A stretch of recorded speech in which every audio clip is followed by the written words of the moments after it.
90s கிட்ஸான நீங்க உங்களுடைய குழந்தைகளுக்கு நம்ம விளையாண்ட கேம்லாம் கிடைக்காமயே போயிருச்சே அப்படின்னு ஃபீல் பண்றீங்களா? ஹியர் கம்ஸ் பிளாக் ஷீப் ஓடி ஓடி விளையாடு. வர மே 11 மற்றும் 12 சென்னை விஜிபி யுனிவர்சல் கிங்டம்ல காலையில 6 மணில இருந்து 11 மணி வரையிலும் ஃபார் ஃப்ரீ என்ட்ரி. ஸ்கிரீன்ல தெரியக்கூடிய இந்த நம்பருக்கு உடனடியா ரெஜிஸ்டர் பண்ணுங்க. அன்புக்குரிய அனைவருக்கும் வணக்கம். ஒரு அழகான மாலை நேரம் இது. உயிர் தமிழுக்கு படத்தினுடைய தயாரிப்பாளர் இயக்குனர் ஆதம்பாவா அவர்களுக்கு வந்து ஒரு பெரிய நன்றியும் பெரிய வாழ்த்துக்களும். இந்த படம் ட்ரெய்லர் சாங்ஸ் எல்லாமே ஆல்ரெடி யூடியூப்லாம் வந்து நல்ல ரீச்சில் இருக்குது. சாங்ஸும் சரி ட்ரெய்லரும் சரி ஒரு பக்கா பிஎன்சி படமாக எல்லாருக்கும் பிடிச்ச ஆல் சென்டர் படமாக இருக்குன்னு நான் நம்புகிறேன். இந்த படத்தினுடைய இந்த ஈவெண்ட் இன்னைக்கு நடக்குது. அமீர் சார் முக்கியமாக, நான் சில நேரங்களில் அண்ணனுவேன், சில நேரத்தில் சார்னு சொல்லுவேன். அமீர் சார் எப்படின்னா எனக்கு ஃபஸ்ட் அண்ணன், அதுக்கப்புறம் மானசீக குருநாதர், அப்புறம் குருநாதருடைய குருநாதர். ஏதாவது நம்ம லைஃப்பில் வந்து ஒரு கஷ்டமான சூழ்நிலையோ ரொம்ப இக்கட்டான ஒரு சூழ்நிலையோ நம்ம யார்கிட்டயா போய் வந்து ஒரு துணைக்கு வாங்க, என் பிரச்சனைக்கு வந்து கூட நில்லுங்க அப்படின்னு நம்ம கூப்பிடணும் அப்படின்னா என் மைண்டில் ஃபஸ்ட்டு வர்றது அமீர் சார் தான். அப்படி பல தருணங்களில் போய் நான் அவர்கிட்ட நின்றுருக்கேன். வெளியில் தெரியாத நிறைய பிரச்சனைகள் எனக்கு இருந்துச்சு. அப்போலாம் போய் நான் கேட்பேன், உடனே வருவார். அதாவது அந்த பிரச்சனைக்கு என் கூட வர்றாரு அப்படின்னா எந்த ஒரு எதிர்பார்ப்பும் இல்லாத, எந்த ஒரு நிபந்தனையும் இல்லாத ஒரு அன்பு மட்டும்தான் அவர்கிட்ட. அமீர் சாருடைய படைப்புகளுக்கும் அவரோட அன்பிற்கும் நான் அடிமை. அதே மாதிரி என்னுடைய ஒவ்வொரு படத்தினுடைய ட்ரெய்லர், இசை வெளியீடு, இந்த மாதிரி நிகழ்ச்சியெல்லாம் வந்து திடீர்னு நாளைக்கு ஃபங்க்ஷன் அப்படின்னா நாள் போய் நிற்பேன். என்ன பிரபு அப்படின்னாரு, சார் இந்த மாதிரி படம் நாளைக்கு ஒரு ஆடியோ லான்ச்சு சார், நீங்கள் வரணும், மறுநாள் முக்கியமான வேலை இருக்கும், நாளைக்கு ஃபங்க்ஷன் இன்றைக்கி வந்து கூப்பிட்றீங்க அப்படின்னாரு ஃபஸ்ட்டு. அப்புறம் ஒரு 10 நிமிஷம் பேசுவார். பேசிவிட்டு சரி மதுரைக்கு போக வேண்டியிருந்துச்சு, இல்லை வேறு ஏதோ ஒரு ஃபங்க்ஷன் இருக்கும், நான் கேன்சல் பண்ணுறேன் வரேன், மறுநாள் வந்துடுவார். அப்படி ஒரு அன்பு. இந்த இப்போ உயிர் தமிழுக்கு இந்த சூழலில் வந்து இந்த ஃபங்க்ஷன் நடக்க போகுதுன்னு தெரியும் போது நான் மனசுக்குள்ள என்ன நினச்சேன்னா, சார் வந்து என்னை கூப்பிட்றாரோ இல்லையோ இந்த ஃபங்க்ஷனுக்கு நான் போயிடணும் அப்படின்னு மட்டும் என் மனசுக்கு தோணுச்சு. யதார்த்தமான இது சார் கால் பண்ணாங்க. ஆனால் பிரபு எங்கே இருக்கீங்க அப்படின்னாங்க. சார் சென்னையில் தான் சார் இருக்கேன், நாளைக்கு வந்து உயிர் தமிழுக்கு ஃபங்க்ஷன் இருக்குது, வந்துடுங்க சார். சார் கூப்பிடவே இல்லை, அவர் முடிக்க முன்னாடி நான் சொல்லிட்டேன். ஏன்னா அது எங்களோட கடமை, என்னோட கடமை. இந்த சூழலில் உயிர் தமிழுக்கு அவருக்கு வருது. இந்த மாதிரி சூழலில் அவர் அருகில் இருக்கணும்னு என் மனசு சொல்லிக்கிட்டே இருந்துச்சு. சில இடங்களில் சொல்லிகிட்டு இருந்தாங்க, அவர் கூட நிறைய பேர் இல்லை, நிறைய பேர் போயிட்டாங்க அப்படி இப்படின்னு. அதெல்லாம் யாரும் எங்கேயும் போகல. நாங்கள் அவர் கூட இருந்த எல்லாரும் அவர் கூட தான் இருக்கோம். இப்போ இருப்போம், எப்போ இருப்போம். அதில் எந்த விதமான மாற்று கருத்தும் எங்களுக்கு இல்லை. அது எனக்கு இந்த மேடையில் சொல்லணும்னு தோணுச்சு. ஃபஸ்ட்டு எனக்கு வந்து இந்த ட்ரெய்லர் சாங்ஸ்லாம் பார்க்கும்போது இது வந்து அமீர் சாருக்கு வந்து ஒரு செகண்ட் ரவுண்டு கம்பேக்காக ஒரு செகண்ட் ரவுண்டு ஆரம்பிக்குதுன்னு எனக்கு தோணுது. நான் ரொம்ப ஜட்ஜ்மெண்ட்லாம் பண்ணக்கூடிய ஆள் கிடையாது. ஒரு சின்ன எனக்கு தெரிஞ்ச ஒரு சின்ன நாலேஜில் சொல்கிறேன். மௌனம் பேசியதில் ஆரம்பித்த அவருடைய முதல் பயணம், ஒரு மௌனத்தை பேச வச்சார். ராமில் ஒரு அம்மா பையனுடைய பாசம், அது ஒரு கிரைமுக்குள்ளே ஒரு 3 விதமான ஆங்கிளில் அந்த ஸ்கிரிப்ட், ஒரு அந்த நாள் மாதிரி ஒரு புது பேட்டர்ன். அது அதுக்கப்புறம் யாருமே பண்ணல அந்த நாளுக்கு அப்புறம்லாம். அதை தாண்டி பருத்தி வீரன் பல தேசிய விருதுகளை வாங்கி தமிழ் சினிமாவின் மறக்க முடியாத படம் அது. இன்னும் 100 வருடம் ஆனாலும் சிறந்த தமிழ் படைப்புகள் அப்படின்னு சொல்லி ஒரு 100 படம் எடுத்தால் அதில் பருத்தி வீரன் முக்கியமான இடத்துல இருக்கும். அந்த பருத்தி வீரன் கொடுத்த படைப்பாளி. அதுக்கு பின்னாடி சில காரணங்கள், சிலருக்கு பதில் சொல்ல வேண்டிய சூழல்கள். அதனால் வந்து அதாவது சிற்பியாக இருந்து ஒளியை கையில் எடுத்து சிலை செதுக்க வேண்டிய எங்கள் அண்ணன் சில கோபங்களில் வந்து அவரே வந்து தன்னை செதுக்க திரும்பிட்டாங்கன்னு நான் நினைக்கிறேன். அது வந்து இங்கே வந்து இப்போ வீண் போகலை. அதுவும் வட சென்னை மாதிரி ஒரு கிளாசிக்கல் மூவியில் ராஜன் அப்படின்ற ஒரு பெரிய கதாபாத்திரம் இன்றைக்கி இருக்க தமிழ் ரசிகர் எல்லா மனசுலையும் போய் அப்படி போய் உட்காந்துட்டார். அதுக்கு பிறகு இந்த பயணங்கள் தொடர்ந்து இப்போ சில விஷயங்கள் எல்லாருக்குமே தெரியும். இங்கே வந்து இப்போ முடிஞ்சிருக்கு ஒரு ரவுண்டு. இப்போ வந்து இப்போ சமீபத்தில் வந்து குரு பயிற்சி நடந்திருக்கு. நிறைய நண்பர்கள் உறவினர்கள்லாம் எனக்கு ஃபோன் பண்ணி சொல்லுவாங்க, குரு பயிற்சி நடந்துருச்சு, இனிமேல் நல்லாயிருக்கும், சூப்பராக இருக்கும் உனக்கு அப்படின்னு சொல்லுவாங்க. எனக்கு ஜாதகங்கள் மேலே பெரிய நம்பிக்கை இல்லை. இருந்தாலும் பாசிட்டிவாக ஒருத்தர் சொல்லும்போது அதை ஏற்றுக்கிறோமே அப்படின்னு அதை ஏற்றுக்கிட்டேன். அது சந்தோஷமாகவும் இருக்குது.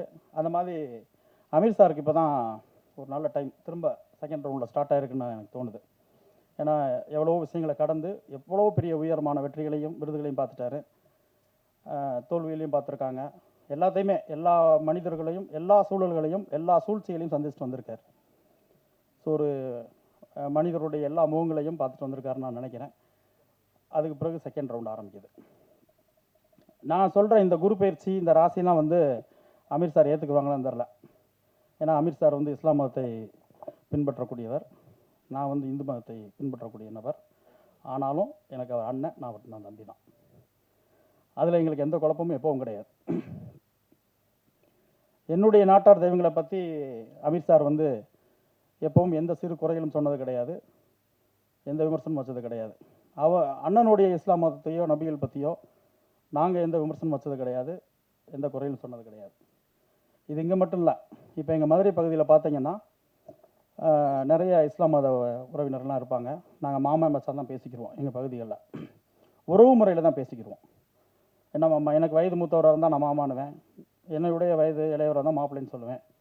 அவங்க வந்து இப்போ எனக்கு நான் ஏஜில் கூடனா என்னை மாமானுவாங்க. அப்படி உறவு முறையில் தான் பல வருஷமாக, இன்றைக்கி நேற்று கிடையாது, ஒரே உறவாக ஒன்றாகி தான் நாங்கள் வாழ்ந்துக்கிட்டு இருக்கோம் அந்த பகுதியில். அந்த பக்கம் வந்தால் உங்களுக்கு நிச்சயமாக தெரியும். நான் ஒரு மேடைக்காக இதை நான் பேசலை. அப்படி தான் அமீர் சாருடைய அன்பும் அந்த அண்ணன் நாங்கள் உரிமையாக சொல்லக்கூடிய அந்த விஷயமும். ஸோ இந்த செகண்ட் ரவுண்டில் வந்து எனக்கு மனசுக்கு பட்டது என்னென்னா, ஒரு பிஎன்சி ஹீரோவாக, பிஎன்சி படமாக, பக்கா பிஎன்சி படமாக இந்த உயிர் தமிழுக்கு வந்திருக்கு. எப்படி கிளாசிக்கல் மூவியில் ஒரு ஏ சென்டரில் ஸ்ட்ராங்காக ராஜன் நின்னாரோ அந்த மாதிரி இந்த எம்ஜிஆர் பாண்டியும் ரொம்ப அழுத்தமான ஒரு ரீச் கொடுக்கும் அப்படின்னு நான் நம்புகிறேன். இதுக்கு பிறகு பிஎன்சியில் நிறைய பிஎன்சி படங்கள் வந்து அமீர் சாருக்கு வரும்னு எனக்கு பெரிய நம்பிக்கை இருக்குது. வந்தால் அமீர் சார் தவிர்க்காமல் அதை ஏற்றுக்கணும். ஏன்னா இப்போ பிஎன்சி ஹீரோக்கள்லாம் வந்து கொஞ்சம் நிறையா இல்லைன்னு நினைக்கிறேன். எல்லாருமே ஷூ டைலாம் மாட்டிட்டு பேன் இண்டியா மூவிக்கு நோக்கி திரும்பிக்கிட்டு இருக்காங்க. ஸோ நம்ம மண் சார்ந்து, நம்ம களம் சார்ந்து, நம்ம கலாச்சாரம் சார்ந்து திரைப்படங்கள் வந்து கொஞ்சம் குறைஞ்சிக்கிட்டு இருக்க மாதிரி எனக்கு ஒரு ஃபீல் இருக்குது. ஆனால் பிஎன்சி ரொம்ப ஸ்ட்ராங்கான ரசிகர் கூட்டமுள்ள ஒரு ஏரியா. அந்த இடம் உங்களுக்காக காத்திருக்குன்னு நான் நினைக்கிறேன். நிச்சயமாக அதில் ஒரு ராஜசிம்மாசனம் மாதிரி ஒரு இடம் இருக்குது. நீங்கள் அதில் அமர்ந்து ஒரு பெரிய வெற்றியை திரும்ப செகண்ட் ரவுண்டில் ஆரம்பிக்கணும். அதுக்கு இந்த உயிர் தமிழ் முதல் படியை திறந்து வச்சுருக்கு நான் நம்புகிறேன். இந்த படத்தினுடைய ஹீரோயின் சாந்தினியாக இருக்கட்டும், ஆதம்பாவாக இருக்கட்டும், டைரக்டர் அவருக்கு எல்லாருக்குமே பெரிய வாழ்த்துக்கள். இமான் அண்ணாச்சி நடிச்சிருக்காரு, கஞ்சாகர் பண்ண சினையன் இருக்கார். அவருடைய வரிகள்லாம் கேட்கும்போது ரொம்ப ரொம்ப ஈஸியாக நம்மக்கிட்ட வந்து சேரும். அதை நான் சொல்லணுன்ற அவசியம் இல்லை. சக்தி சரவணன் இருக்கார். எல்லாருமே மக்களுக்கு பிடித்த, ரொம்ப எல்லாருக்கும் ரசித்த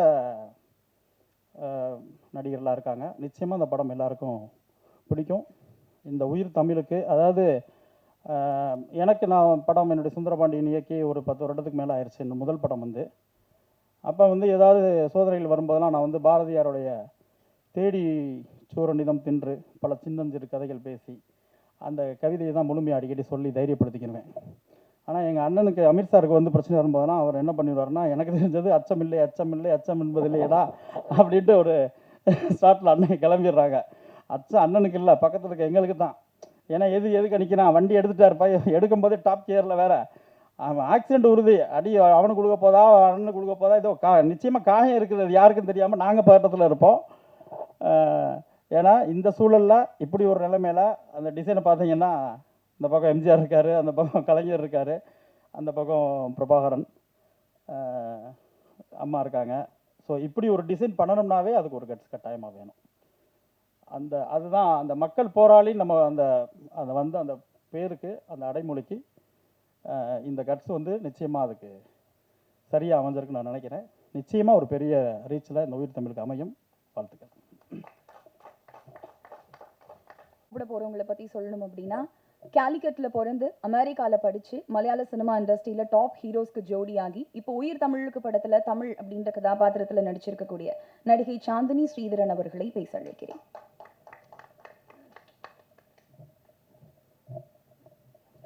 ஹாய், எல்லாருக்கும் என்னோட வணக்கம். தமிழ் தெரியும், அதனால் ஏதாவது தப்பாக சொன்னால் please forgive me. First of all, I'm very excited to be here. இந்த டீம் கூட ஒர்க் பண்ணதே என்னோட என்ன சொல்கிறது மெமரபிளான எக்ஸ்பீரியன்ஸ். ஃபர்ஸ்ட்லேருந்து இப்போ இந்த லாஸ்ட் மூமெண்ட் வரைக்கும் it's been very memorable, especially to work with Amir sir and Adam Bava sir. And இந்த டீம் ஃபுல்லாகவே செட்டில் ஆனாலும் ரொம்ப ஜாலியாக இருந்தேன். இப்போ இங்கே ப்ரொமோஷன்ஸுக்கு இவரை பார்க்கும்போதும் ரொம்ப வெல்கமிங்காக இங்கே வரும்போது ஒரு ஃபேமிலி மாதிரி தான் ஃபீல் பண்ணுது. So I'm very excited to be here. And movie இன்றைக்கி பார்த்தேன், எனக்கு பிடிச்சிருக்கு, அப்போ உங்களுக்கும் பிடிக்கும்னு நினைக்கிறேன். So thank you so much. தனித்துவமான நகைச்சுவை நடிகர். சின்ன திரையா இருந்தாலும் சரி, வெள்ளி திரையா இருந்தாலும் சரி, ஸ்க்ரீனில் வந்தால் போதும் ஃபுல் ஃபன் தான். எஸ், நடிகர் இமான் அண்ணாச்சி அவர்களை பேச அழைக்கிறேன்.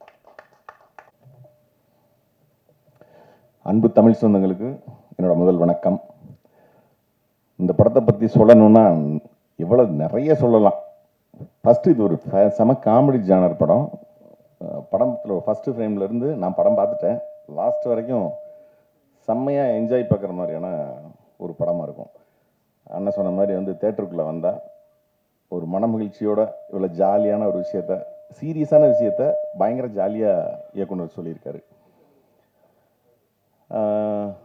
இயக்குனரை பற்றி சொல்லணுன்னா, நானும் அவரும் முதல்ல அமீரனை நடிக்கவே ஆரம்பிக்கலை. அந்த காலகட்டத்திலேயே அமீரனுக்கு ஒரு கதை சொல்லுவோம் வாடா அப்படின்னு சொல்லி கூப்பிட்டேன். ரெண்டு பேரும் போய் ஒரு 2 மணி நேரம் இருந்துட்டு பார்க்க முடியாமல் வந்தோம்.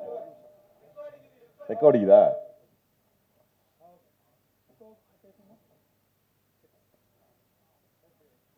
அப்படி அமீரனுக்கு ஒரு கதை சொல்லணும்னு சொன்னேன். அப்போ நான் இயக்குனராக இருந்தேன், ஆதம்பாவா இணை இயக்கமாக இருந்தார். 2 பேரும் போயிட்டு அவரை சந்திக்க முடியாமல் திரும்பி வந்துட்டோம்.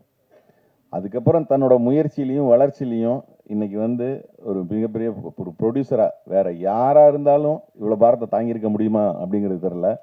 என் நண்பனோட மன உறுதி அது உண்மையிலேயே இன்னைக்கு தமிழ் ப்ரொடியூசர் யாராலையும் தாங்க முடியாத எவ்வளவோ பிரச்சனைகள் எல்லாம் சால்வ் பண்ணி இந்த படத்தை முடிச்சிருக்கிறது ஒரு மிகப்பெரிய விஷயம்.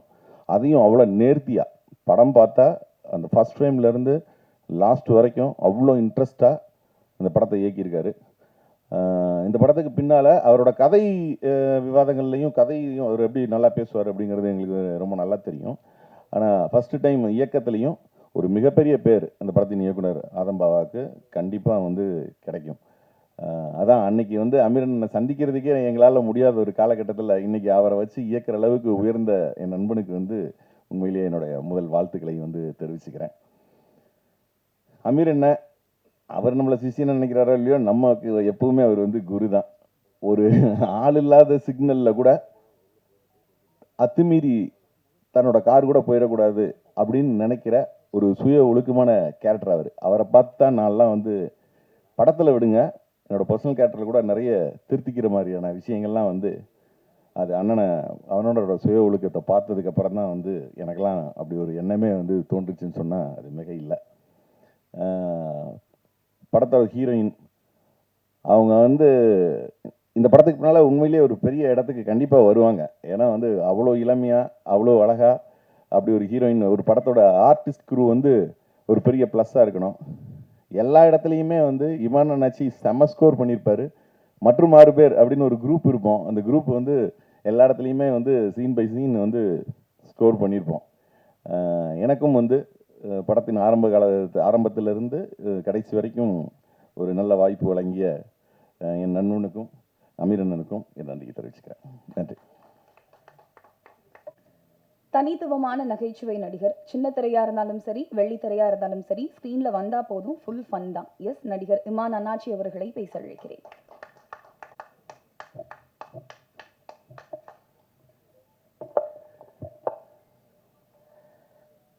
அனைவருக்கும் வணக்கம். உயிர் தமிழுக்கு ஒரு அற்புதமான ஒரு திரைப்படம்.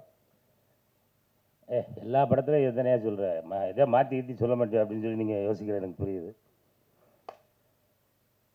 ஏன்னா அந்த படத்தை நடித்தது மட்டுமல்லாமல் அந்த படத்தை ஒரு நாளைக்கு முன்னாடி நாங்கள்லாம் உட்காந்து பார்த்தோம். அவ்வளவு அவ்வளவு அழகாக, அவ்வளவு ஒரு ஒரு ஒரு நகைச்சுவை கலந்த ஒரு காதல் கதை. அவ்வளவு அழகாக ஆதம்பாவா அவர்கள் இந்த படத்தை மக்களுக்காக தயாரித்து வச்சுருக்காங்க. இதில் ஹீரோ வந்து இன்றைக்கி உலக மக்களால் மக்கள் போராளி அப்படின்ற ஒரு அற்புதமான பட்டத்தை நம்ம எல்லாரும் சேர்ந்து நம்ம அண்ணன் அமீர் அவர்களுக்கு கொடுத்துருக்கோம். அந்த பட்டத்திற்கு சரியான பொருத்தமான ஒரே ஆள் நம்ம அண்ணன் அமீர் அவர்கள் தான். அண்ணன் அவர்களோடு அது அமீர் அண்ணன் அப்படின்னோடனே படம் ஷூட்டிங் ஆரம்பிக்கும் போதுலேருந்தே ஆதம்பா அவர்கள் சொன்னாங்க, அண்ணே அமீர் அண்ணன் கூடவே வர்ற மாதிரியான ஒரு கேரக்டரு அப்படின்னா. அப்போ எனக்கு ஒரு சின்ன யோசனை, பருத்தி வீரன் படம்லாம் ஒரு டேக்கு ஒழுங்காக வராட்டா கூட அமீர் அண்ணன் பல டேக்குகள் போ போ போ போ போயிட்டே இரு அப்படின்னு சொல்லுவாங்கலாம் கேள்விப்பட்டிருக்கோமே. நம்மகிட்டலாம் கொஞ்சம் நல்லா பேசுவாங்களா, இல்லை நம்மளை போட்டு பெண்டை கழட்டிடுவாங்களா அப்படின்னு சொல்லி ஒரு பயந்துக்கிட்டே தான் வந்தேன். ஆனால் நான் நினைத்த அண்ணன் அமீர் அவர்கள் அங்கே இல்லை. ஒரே நாள் தான் நம்ம டீம் ஃபுல்லாக எல்லாரு கூடயுமே வந்து அமீர் சாரா இப்படி இவ்வளவு ஜோவியலாக பழகிறாங்க அப்படின்ற அளவுக்கு நாங்கள்லாம் ரொம்ப ஆச்சரியப்படுற அளவுக்கு ரொம்ப ரொம்ப ஜோவியலாக, ரொம்ப ஜாலியாக அந்த படத்தை முழுவதும் நாங்கள் அதை எடுத்து முடிக்கும்போது தான் அமீர் சாரோடு தனிப்பட்ட முறையில் பழகும்போது அவங்களுக்குள்ளே இருக்கக்கூடிய, இப்போ நான் சொன்னல அந்த மக்கள் போராளி அப்படின்ற அந்த பட்டம் சரியான ஒரு ஆளுக்கு கொடுத்துருக்கோம் அப்படின்னா அது அண்ணன் அமீர் அவர்களுக்கு மட்டும்தான் அது சரியான பேராக அமையும் அப்படின்றத இந்த நேரத்தில் மீண்டும் தெரிவிச்சுக்கிறேன். இன்னொரு விஷயம் என்ன அப்படின்னா, அமீர் சார் வந்து ஆள் ஏற்கனவே அழகாக தான் இருப்பாங்க, அதில் மாற்றுக்கிறதுலாம் கிடையாது. ஃப்ரேமில் இப்போ நீங்கள் பார்த்துருப்பீங்க ரெண்டு சாங்லேயுமே வந்து ஒன்று வந்து புரட்சி தலைவர் எம்ஜிஆர் அவர்களை பற்றிய ஒரு தேசிய கீதமாக இனிமேல் வந்து அது கண்டிப்பாக இருக்கும் அப்படின்லாம் மாற்றுக்கிறது கிடையாது. அதில் அமீர் சார் வந்து எவ்வளோ அழகாக இருக்காங்க, அமீர் சார் அழகாக இருக்காங்கன்னு சொல்லுவாங்களா, ஒரு வாட்டி கைதட்டலாமா அமீர் சாருக்கு? அவ்வளோ அழகாக இருக்காங்க. இருங்கண்ணே போட்டு விட்டீங்களா பார்க்காமல அப்படி ஹீரோயின், ஹலோ அமீர் சார் மட்டும் தான் சொல்லுவீங்களா, என்னையே சொல்ல மாட்டீங்களா அப்படின்னு. வரேன் ஒருத்தர வந்துடுறேன். அவ்வளவு அழகாக, அவ்வளவு இளமையாக, ஒரு அற்புதமான அடுத்தடுத்து இப்போ நம்ம படம் 10ஆம் தேதி ரிலீஸுக்கு பிறகு அமீர் சார்லாம் ரெஸ்ட்டே எடுக்க முடியாது. அடுத்து ஷூட்டிங் பரபரன்னு ஓடிக்கிட்டே இருக்க வேண்டியதான். ஏன்னா அப்படி ஒரு அற்புதமான நடிப்பை, ரொம்ப ஒரு யதார்த்தமான ஒரு நடிப்பை இந்த உயிர் தமிழுக்குள்ள அண்ணன் அமீர் அவர்கள் தந்திருக்காங்க. அவர்களுக்கு இந்த நேரத்தில் அற்புதமான நன்றி. இப்படி ஒரு அற்புதமான படத்தை தந்த அன்பு அண்ணன் ஆதம்பாவா அவர்களுக்கும் என்னுடைய அன்பான நன்றி. படம் முழுக்க அண்ணன் அமீர் அவர்களோடு ட்ராவல் பண்ணுற ஒரு காமெடியான ஒரு கேரக்டர், அது ரொம்ப நல்லா பண்ணியிருக்கோம் அப்படின்னு நாங்கள் நம்புகிறோம். 10ஆம் தேதி பார்த்துட்டு நீங்கள் தான் ரிசல்ட் சொல்லணும். மக்கள் வந்து இந்த படத்தை பெரிய அளவில் கொண்டு வரணும். பெரிய அளவில் நீங்கள் குடும்பமாக வந்து தேட்டரில் அந்த படத்தை பார்க்கணும் அப்படின்றத அன்போடு கேட்டுக்கிறேன். அடுத்து நம்ம ஹீரோயின் அவர்கள், ஆமாம், அவங்களுக்கு எங்கள் 2 பேருக்குள்ள ஒரு மோதிரம் மட்டும் பேலன்ஸ் இருக்கு இல்லையா? ஆமாம், 10ஆம் தேதி உங்களுக்கு கண்டிப்பாக தந்துடுறேன், சரியா? ஆமாம், எதுக்காக அப்படிங்கிறத நீங்கள் படம் பார்த்தோன்னே தெரிஞ்சுடுவீங்க. ஏன் அப்படின்னா, இந்த படம் முடிகிறதுக்குள்ளே நான் தமிழில் வந்து கரெக்டாக பேசிடுவேன் அப்படின்னு சொல்லி சொன்னாங்க. அப்படியே இப்போ ஆடியோ ரிலீஸ் நீங்கள் தமிழில் தான் பேசுகிறேன் அப்படின்னு கரெக்டாக பேசிட்டாப்புல. அதனால் அந்த மோதிரம் பேலன்ஸில் இருக்கிறது கண்டிப்பாக தந்துடுறேமா. அடுத்து வந்து நம்ம படத்தில் நிறைய நட்சத்திரங்கள், மறைந்த அண்ணன் மாரிமுத்து அவர்கள் இருக்காங்க, அண்ணன் ஆனந்தராஜ் அண்ணன் இருக்காங்க, அண்ணன் கஞ்சா கருப்பண்ணன் இருக்காங்க, நம்ம குட்டிப்புலி சரவணன் அவர்கள் இருக்காங்க. இன்னும் நிறைய பிரம்மாண்டமாக இந்த படத்தை நிறைய திரை நட்சத்திரங்கள் நாங்கள் ரொம்ப சிறப்பாக உங்களுக்காக ரெடி பண்ணி தந்திருக்கோம். இந்த படத்தை மிகப்பெரிய ஒரு வெற்றியடைய வைக்கணும் அப்படின்ற இந்த இடத்துல மீண்டும் உங்களை அன்போடு கேட்டு இந்த வாய்ப்புக்கு நன்றி கூறி விடைபெறுகிறேன். நன்றி, வணக்கம். தன்னோட பாடி லாங்குவேஜாலையும் டைலாக் டெலிவரியாலையும் ரசிகர்களை சிரிக்க வைக்கிற அற்புதமான நகைச்சுவை நடிகர் கஞ்சா கருப்பு அவர்களை பேச அழைக்கிறேன். ஏற்கனவே மறந்த நட்சத்திரம்னு சொல்லிட்டு போயிட்டார். நல்ல நல்ல வேலை என் வீட்டுக்கு வந்து என் போட்டோவை போட்டு ஒரு மாலையை போடாமல் விட்டாரு. அதே இங்கே வந்திருக்க அண்ணே மீடியாக்காரவங்க, தொலைபேசி எல்லாத்துக்கும் வணக்கத்தை சொல்லிக்கிறேன். ஃபஸ்ட்டு நான் சொல்ல போகிறது கருப்பள்ளி அண்ணனுக்கு வணக்கத்தை சொல்லிக்கிறேன். அதே மாதிரி எங்கள் இயக்குனர் அண்ணன் அமீர் அவர்களுக்கு வணக்கத்தை சொல்லிக்கிறேன். அதே மாதிரி பிரபாகர் அண்ணனுக்கு வணக்கத்தை சொல்லிக்கிறேன். இமான் அண்ணாச்சி அண்ணனுக்கு வணக்கத்தை சொல்லிக்கிறேன். ரமேஷ் அண்ணனுக்கு வணக்கத்தை சொல்லிக்கிறேன். அப்பா பாடுகிறா, நீங்கள் பேரை ஊரை மாற்றி சொல்லிவிட்டி, அதே கோபத்தில் பேசினே என்னை மன்னிச்சுக்கிறீங்கப்பா. அதையும் வணக்கத்தை சொல்லிக்கிறேன். அப்புறம் அந்த பக்கத்தில் உட்காந்துருக்க ஊதா சட்டக்காரண்ணே, உங்கள் பேர் எனக்கு தெரியலண்ணே, அவருக்கு வணக்கத்தை சொல்லிக்கிறேன். அதே மாதிரி பாபா அண்ணனுக்கு இயக்குனர் தயாரிப்பாளர், அவருக்கு வணக்கத்தை சொல்லிக்கிறேன். அதே மாதிரி அக்கா கீருணி அக்காவுக்கும் வணக்கத்தை சொல்லிக்கிறேன். ஆமாம், சிஸ்டர் சாந்தினி அக்காவுக்கும் வணக்கத்தை சொல்லிக்கிறேன். சரி, சாந்தினி மேடமுக்கு வணக்கத்தை சொல்லிக்கிறேன். அதே மாதிரி சா சா சா ஏம்மா, நான் என்ன பள்ளிக்கூடத்துலையா படிக்க வந்திருக்கேன், என்னைய போட்டு பாடாப்படுத்துற, என் வார்த்தையே அதானம்மா. அது சா சா சாந்தினி, கரெக்டா? சந்தினியா?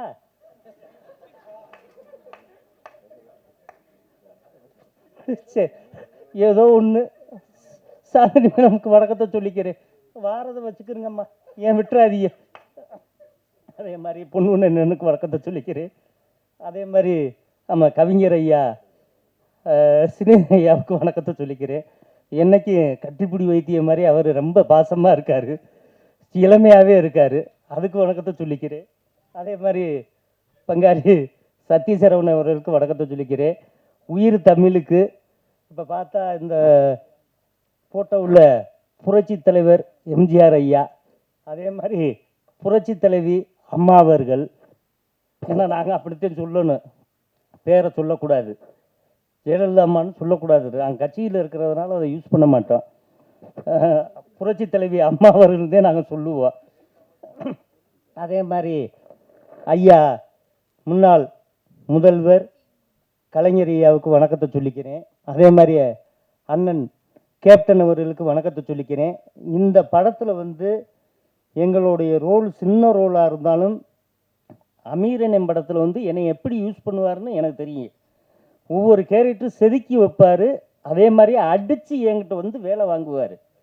அப்படிப்பட்ட இது இந்த நேரத்தில் அவருக்கு ஒரு டைட்டில் நான் கொடுக்கணும். ஏன்னா எனக்கு வாழ வந்தான்னு பேர் வச்சு வாழ்ந்துக்கடான்னு வழியை காட்டினார். அதே மாதிரி இந்த இடத்துல புரட்சி வேந்தன் அண்ணன் அமீர் அவர்கள் வணக்கம். இந்த வேந்தன் வந்து பெரிய வெற்றி மாலை ஆகணும், நிறையா படங்கள் அவர் பிஸியாக இருக்கணும், நிறையா படங்கள் எடுக்கணும், அதில் என்னைய காமெடியை நான் போடணும், அதே மாதிரி சாந்தினி மேடமையும் போடணும். அப்போ நான் வந்து இப்போ நடிக்கணும்னு நான் கடவுள்கிட்ட வேண்டிக்கிறேன். நன்றி, வணக்கம். ஆணும் பெண்ணும் பழகிக்கிட்டா காதல் ஆகுமா, அது ஆயுள் முழுதும் தொடர்ந்தாலும் நட்பு மாறுமா என்று நட்பின் புனிதத்தை மிக அழகாக தனது வரிகளில் செதுக்கிய கவிஞர் சினேகன் அவர்களை பேச அழைக்கிறேன். எல்லோருக்கும் வணக்கம். இந்த படத்துக்குள்ளே நான் படம் முடிந்த பிறகு தான் அந்த படத்துக்குள்ளே நான் வந்தேன். அந்த படத்துடைய கதை நாயகன் என்னுடைய ஆஸ்தான இயக்குனர் அமீர் அவர்கள் வந்து இந்த படத்தை ஒரு ப்ரொமோஷன் சாங் மாதிரி பண்ணணும்னு சில காட்சிகள் போட்டு காமிச்சார். அதை பார்த்தும்போதே எனக்கு தோணுச்சு, மீண்டும் ஒரு அமைதி படம் மாதிரி ஒரு படம் அமைஞ்சிருக்கு அப்படிங்கிற ஒரு இருந்துச்சு. ஏன்னா அரசியல் நக்கல்ங்கிறது ரொம்ப ரசிக்கக்கூடியதாக இருக்கும். எனக்கு தெரிஞ்சு நான் கடந்து வந்ததில் வந்து அமைதிப்படைக்கு அப்புறம் அவ்வளோ நக்கல் அல்லது கிண்டல் கேலிகள் பெரும் கருத்தை கூட நகைச்சுவையாக கொடுக்கக்கூடிய ஒரு கதைக்களம் இது வரைக்கும் அமையலன்னு நினைக்கிறேன். ஆனால் அந்த குறையை வந்து நிச்சயமாக உயிர் தமிழுக்கு சரி செய்யுங்கிற நம்பிக்கை எனக்கு இருக்குது. ஏன்னா சில காட்சிகள் பார்க்கும்போது அதுக்கப்புறம் தான் அந்த பாட்டு எழுத ஆரம்பித்தோம். ஓட்டு கேட்டு வருவாங்கன்னு சொல்லிட்டு அந்த பாட்டை கேட்டோம். எனக்கு முன்னாடி பேசின எஸ்ஆர் பிரபாகரன் சொன்னது மாதிரி இங்கே அவர் இயக்குனர் நடிகர் அப்படிங்கிறதை மாரி இந்த மேடைக்கு வந்திருக்கிறவர்கள் எல்லாமே இயக்குனர் அமீரோடைய நண்பர்களாக தான் வந்திருக்கோம் நாங்கள். என்னென்னு கேட்டிங்கன்னா, அவர் ஒரு படைப்பாளிங்கிறது நாங்கள் சொல்லி நிரூபணமாக வேண்டிய அவசியம் இல்லை. ஏன்னா அவர் அந்த படைப்பு களத்தில் அவர் நிரூபிச்சிருக்கிறார். அது அதிகப்படியான படைப்புகள் இருக்க இல்லையோ, ஆனால் ஆளுமையான படைப்புகளை தமிழ் சினிமாவில் அசைக்க முடியாமல் கொடுத்துருக்கிறாரு. அதனால் வேண்டி இங்கே வந்தது எல்லாமே நட்பு. அவர் அந்த நட்பு அதை வந்து ரொம்ப ஸ்ட்ராங்காக செய்வார். அதே மாதிரி இன்னொன்று, எனக்கு நான் நிறைய நண்பர்கிட்ட சொல்லிகிட்டு இருப்பேன், எப்போ பார்த்தாலும் அமீர் சார் ரொம்ப சீரியஸாகவே இருக்கார். என்ன நக்கல் பிடிச்ச மனுஷன், அந்த ஆள்கிட்ட பக்கத்தில் உட்காந்தா சிரிச்சுக்கிட்டே இருக்கும், வயிறு வலிச்சிருங்க, கேட்க மாட்டாங்க. இந்த 2 பாட்டு பார்த்தாலே உங்களுக்கு தெரிஞ்சிருக்கும்னு நினைக்கிறேன். அப்போ தான் எனக்கு மறுபடியும் சத்யராஜ் சொன்ன ஞாபகம் தான் வந்துச்சு. சத்யராஜ் சார் சொன்ன அந்த டயலாக்கை மறுபடியும் மாற்றி சொல்லணும் போல தோணுச்சு. பாண்டியர் பரம்பரையில் ஒரு எம்எல்ஏ அப்படிங்கிற மாதிரி அந்த நக்களை படம் முழுக்க அள்ளி இறைச்சிருப்பாங்க. இந்த படம் இந்த இடத்துக்கு வர்றதுக்கு காரணம் இயக்குனரும் தயாரிப்பாளர்னா ஆதம்பாவா அவர்கள் தான் அப்படின்னு பண்ணணும்னு சொன்னாக்க அது உண்மைதான். ஏன்னா பல காலகட்டங்களில் அதை பொத்தி குழந்த மாதிரி அதை வச்சுருந்துட்டு இந்த நேரத்தில் அண்ணன் பொண்ணுன்னு சொன்னது மாதிரி இந்த களத்தில் இந்த படத்தை கொண்டாந்து நிறுத்தினதுக்காக வேண்டி நாங்கள் எங்கள் ஆருயிர் நண்பர், எங்கள் இயக்குனர், எங்கள் அண்ணன், எங்கள் முன்னோடி என்று எல்லா வகையிலுமே முன்னிறுத்தக்கூடிய இயக்குனர் அமீர் சார்பாக நாங்கள் எல்லாருமே ஆதம்பாவா அவர்களுக்கு தான் நன்றி சொல்ல வேண்டியிருக்கிறது. ஏன்னா இந்த நேரத்தில் நம்ம எல்லாருமே அவர் இதுக்கெல்லாம் அசர மனுஷெல்லாம் கிடையாது. இந்த பிரச்சனையெல்லாம் வரும்போது உடனே மறுநாள் அன்னைக்கே ஃபோன் பண்ணுறேன், எங்கே இருக்கீங்க, ஆஃபீஸில் இருக்கேன் வாங்கங்கிறாரு. எந்த பதட்டமே எதுவுமே கிடையாது. அதே மாதிரி திடீர்னு ஒரு நாள் 2 மணி 3 மணிக்கு நான் ரெக்கார்டிங் முடிச்சுட்டு வரேன், அவர் காரில் ஃபேமிலியோட போய் சாப்பிட்டுட்டு வந்துட்டுருக்காரு. அப்போ நம்ம என்னென்னா எங்கேயுமே நிரபராதியாக இருந்துட்டோம்னா நம்ம எங்கேயுமே அச்சப்பட தேவையில்லை, ஓடி ஒளிய வேண்டிய தேவையில்லை. ஆனால் பல்வேறு ஊடகங்கள் பல்வேறு மாதிரி சித்தரிக்கப்பட்ட போதெல்லாம் ஒரு மனிதன் அமைதியாக இருக்கிறதுனாலேயே என்ன வேணாலும் பேசுமா இந்த உலகம் அப்படின்னு ஒரு பெரிய வருத்தம் அந்த காலகட்டத்தில். சரியோ தப்போ காலம் முடிவு பண்ணட்டும், நீதி முடிவு பண்ணட்டும், நீங்களும் நானும் அவசரப்பட்டு நீதிபதிகளாக மாறி நிற்பதனால்தான் பல பேருடைய நம்பிக்கை உடைந்து சிதைந்து புதைந்து போய் விடுகிறது. அதை ஒருபோதும் செய்யக்கூடாது. நம்மளால் ஒரு சின்ன புழுவுக்கும் ஒரு புல்லுக்கும் கூட நம்பிக்கை தருவதற்கான அருகதை இல்லாத போது ஒருவனுடைய நம்பிக்கையை குலைப்பதற்கான வேலையை ஒருபோதும் நாம் செய்கிறது தான் இந்த மானுடத்துக்கு செய்கிற மிகப்பெரிய துரோகம். முடிஞ்சால் நம்பிக்கையை கொடுக்கணும், இல்லை விலகி நிற்கணும், இல்லை வழி விடணும். ஒருத்தனை அடித்து கீழே குனியலாம், ஏதாவது அந்த மூக்கு தரையில் படுற வரைக்கும் குனியலாம். ஆனால் குழியை தோண்டிக்கிட்டு புதைகிற அளவுக்கெல்லாம் ஒருத்தனை குனிகிற அளவுக்கு நம்ம விரட்டக்கூடாது. ஆனால் அப்படியெல்லாம் இருந்தால் கூட மீண்டும் மீண்டும் மீண்டும் புதைக்கப்பட்ட விதைகளை முளைக்கப்படுகிறது மாதிரி அவர் எப்போதுமே எழுந்து நிற்பார். எப்போதுமே இன்னைக்கு எழுந்து இந்த களத்துக்கு இந்த இடத்துக்கு வந்திருக்காருன்னா எனக்கு தெரியும். ஏன்னா இவர்கள்லாம் நட்பு ரீதியாக பயணப்பட்டாலும் அண்ணன் கருப்பழனியப்பனுக்கும் எனக்கும் தெரியும். அவரோட நிறைய காலகட்டங்களில் கூட நாங்கள் இருந்திருக்கோம்.